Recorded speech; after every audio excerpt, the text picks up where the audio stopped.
को एक बड़ा मुद्दा बनाया था निश्चित रूप से चुनाव में। और इनका सबसे बड़ा प्रकोष्ठ जो है ईडी और आईटी, उसके माध्यम से इन लोगों ने भ्रष्टाचार एक ऐसा इशू बनाया कि माननीय मुख्यमंत्री उस समय के तत्कालीन भूपेश बघेल जी, उनकी लोकप्रियता को, उनके चेहरे को खराब करने का काम किया, क्योंकि इनके पास विकल्प में चेहरा नहीं था।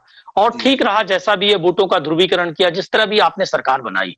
अब सरकार बनाने के बाद महत्वपूर्ण बात यह है कि जैसा कि विश्लेषक हमारे आज के राजनीतिक विश्लेषक लखन चौधरी जी कह रहे थे कि भ्रष्टाचार पर कड़ा प्रहार कब होगा।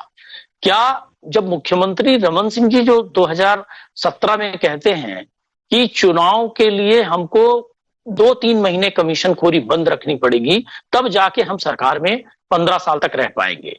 और जब दिलीप सिंह जुदेव जी कहते हैं कि पैसा खुदा तो नहीं, लेकिन खुदा की कसम खुदा से कम भी नहीं। इनके पार्टी का राष्ट्रीय अध्यक्ष बंगारू लक्ष्मण जी पैसा लेते हुए सब कैमरे में कैद होते हैं, आप सबने देखा। अब आप देखिए कि आप वर्तमान राजनीति में आ जाइए, जब हेमंत बिस्वा शर्मा जी जो असम के भी मुख्यमंत्री हैं, उन पर बड़े बड़े आरोप लगे। उसी तरह नरेंद्र मोदी जी जब महाराष्ट्र गए तो अजीत पवार जी 10,000 करोड़ का घोटाला किए हैं बोले, और 3 दिन बाद अजीत पवार जी के समर्थन से वहां सरकार बनी, वो भाजपा में गए और उसके बाद वॉशिंग मशीन में वो साफ हो गए। और सबसे बड़ी बात मैं आपको ये कहना चाहता हूं गांधी जी, कि अगर आप देखें पूरे हिंदुस्तान में जितने प्रदेशों में भाजपा की सरकार है, वहां ब्यूरोक्रेसी पे कोई ईडी आईटी के छापे नहीं पड़ते। जबकि देखिए, ब्यूरोक्रेसी में ऐसा नहीं है कि सारे लोग ईमानदार हैं, मैं सबको भ्रष्ट भी नहीं कह रहा हूं आपके चैनल पे, लेकिन सारे लोग ईमानदार नहीं हो सकते। लेकिन सिर्फ उन स्टेट्स को टारगेट किया जाता है जहां विपक्ष की सरकार थी।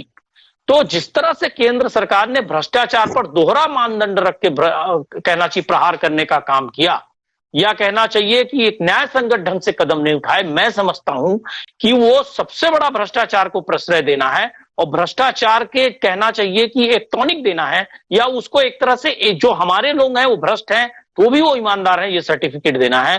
तो